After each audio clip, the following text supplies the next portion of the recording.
Hi, welcome back to the Reading in Rhymes, and today we've got Giraffes Can't Dance. Now this is one of my niece's favourites.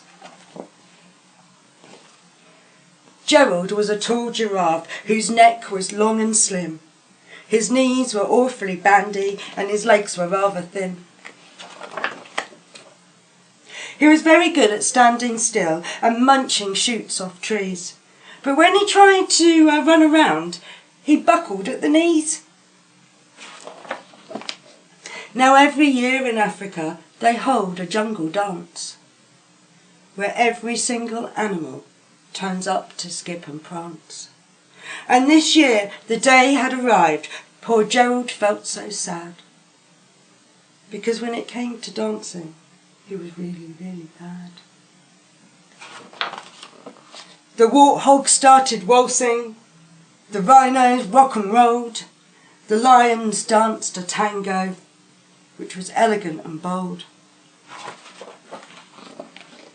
The chimps all did a cha-cha with a very Latin feel, and 8 baboons then teamed up for a splendid Scottish reel. Gerald swallowed bravely as he walked towards the floor. But the lions saw him coming, and they all began to roar. "Hey, look at clumsy Gerald!" the animals all laughed. "Giraffes can't dance, you silly fool. Oh, Gerald, don't be daft." Gerald simply froze. He was rooted to the spot. "They're right," he thought. "I'm useless. Oh, I feel such a clot." So he crept off from the dance floor and he started walking home. He'd never felt so sad before, so sad and all alone. When he found a little clearing and he looked up into the sky, "The moon can be so beautiful," he whispered with a sigh.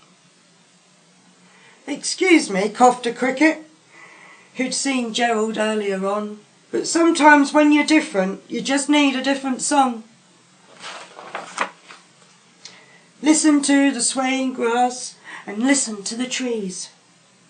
To me the sweetest music is those branches in the breeze. So imagine that all that lovely moon is playing just for you. Everything makes music if you really want it to." With that the cricket smiled and picked up his violin. Then Gerald felt his body do the most amazing thing. His hooves had started shuffling, making circles in the ground. His neck was gently swaying and his tail was swishing around. He threw his arms out sideways and he swung them everywhere. Then he did a backward somersault and leapt up into the air.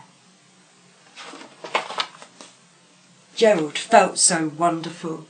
His mouth was open wide. "I'm dancing! Yes, I'm dancing! I'm dancing!" Gerald cried. Then one by one each animal who'd been there at the dance arrived with Gerald boogied up and watched him quite entranced. They shouted, "It's a miracle! We must be in a dream! Gerald's the best dancer that we'd ever seen!" "How is it that you can dance like that? Please, Gerald, tell us how." But Gerald simply twizzled round and finished with a bow. Then he raised his head up and looked at the moon and the stars above. "We can all dance," he said, "when we find the music we love."